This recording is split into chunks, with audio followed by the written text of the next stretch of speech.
can be quite contagious, at least until fever is gone or even during the first few days of the illness. Your child can return to school once they start feeling better.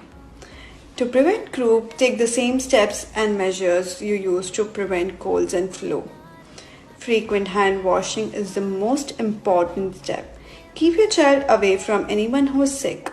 Encourage your child to cough or sneeze into their elbow.